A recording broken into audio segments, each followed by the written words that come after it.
नमस्कार, जय श्री कृष्ण। आज 16 ज्ञान यूट्यूब चैनल में आप सभी का स्वागत है। फ्रेंड्स, हम जानेंगे फागुन मास का 14वें दिन प्रकट हुआ था शिवलिंग। फागुन मास के 14वें दिन शिवलिंग जो प्रकट हुए थे, इसीलिए उसी दिन महाशिवरात्रि हम मनाते हैं। तो हम इसके बारे में, इसकी जो पौराणिक कहानियाँ हैं उसके बारे में हम जानते हैं। समुद्र मंथन के बाद जब देवतागण और असुर पक्ष अमृत प्राप्ति के लिए मंथन कर रहे थे, तभी समुद्र में से कालकूट नामक भयंकर विष निकला था। देवताओं की प्रार्थना पर भगवान शिव ने भयंकर विष को अपने शंख में भरा और भगवान विष्णु का स्मरण कर उसे पी लिया।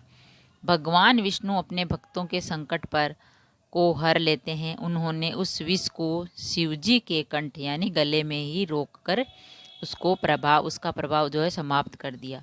विष के कारण भगवान शिव का जो कंठ है वो नीला पड़ गया और वे संसार में नीलकंठ के नाम से प्रसिद्ध हुए। एक अन्य बात है कि एक बार ब्रह्मा जी ने विष्णु जी में विवाद छिड़ गया था।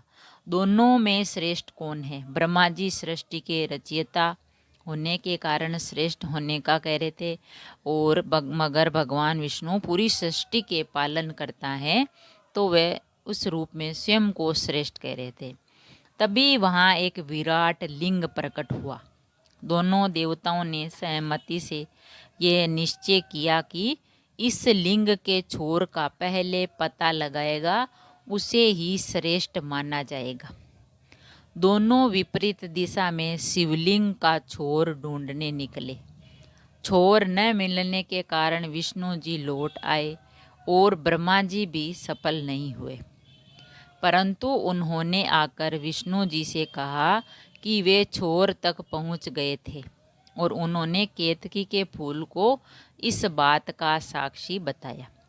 ब्रह्मा जी के असत्य कहने पर स्वयं शिव वहां प्रकट हुए और उन्होंने ब्रह्मा जी का एक सिर काट दिया और केतकी के फूल को श्राप दिया कि शिवजी की पूजा में कभी भी केतकी के फूलों का प्रयोग नहीं होगा। तो यह फागुन महीने के 14वें दिन था, जिस दिन शिव ने पहली बार खुद को शिवलिंग के रूप में प्रकट किया था। इस दिन को बहुत ही शुभ और विशेष माना जाता है।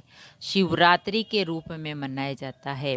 इस दिन शिव की पूजा करते हैं तो उस व्यक्ति को सुख और समृद्धि प्राप्त होती है।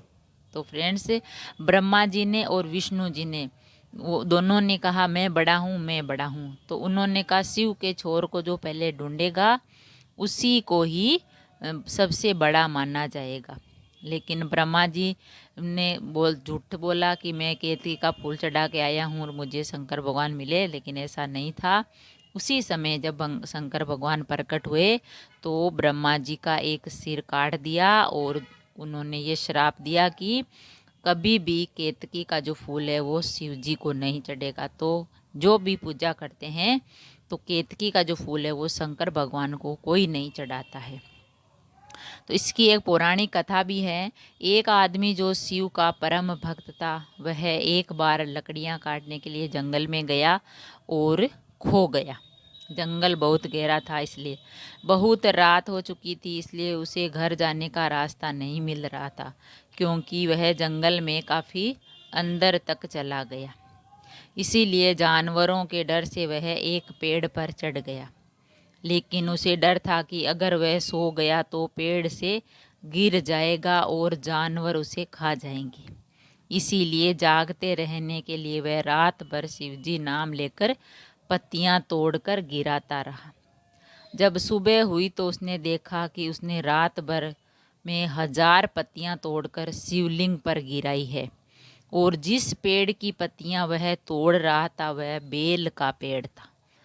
अनजाने में वह रात भर शिवजी की पूजा कर रहा था, जिससे खुश होकर शिवजी ने उसे आशीर्वाद दिया कि महाशिवरात्रि को उन लोगों को सुनाई जाती है जो व्रत रखते हैं और रात को शिवजी पर चढ़ाया गया प्रसाद खाकर अपना व्रत तोड़ते हैं।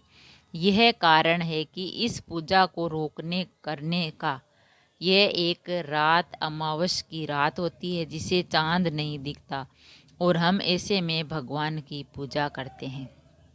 तो महाशिवरात्रि के तुरंत बाद पेड़ फूलों में भर जाते हैं, फूलों से भर जाते हैं। सर्दियों के बाद होता है और पूरी धरती फिर से उपजाऊ हो जाती है। यही कारण है कि शिवलिंग की उत्पत्ति का प्रतीक माना जाता है शिवरात्रि। तो सभी जगह शिवरात्रि को अलग अलग तरीके से मनाते हैं। इसीलिए यह शंकर भगवान जो है फागुन मास के 14वें दिन प्रकट हुए थे शिवलिंग के। तो अगर आप अपने परिवार को ये कथा सुनाएंगे, अगर शंकर भगवान के बारे में, ब्रह्मा विष्णु के बारे में जानेंगे, तो आपका जो जीवन है वो सुख समृद्धि से भर जाएगा। और अगर आप महाशिवरात्रि के दिन पूजा करेंगे शंकर भगवान की, शिवलिंग की, तो आपको सुख और समृद्धि की प्राप्त होगी। अगर फागुन मास के 14वें दिन प्रकट हुए शिवलिंग के बारे में जानना और समझा, अगर वीडियो अच्छा लगा तो लाइक और शेयर ज़रूर करें। ऐसी ही कहानी, कथा, अच्छी अच्छी बातें सुनने के लिए चैनल को सब्सक्राइब करें। थैंक यू, धन्यवाद।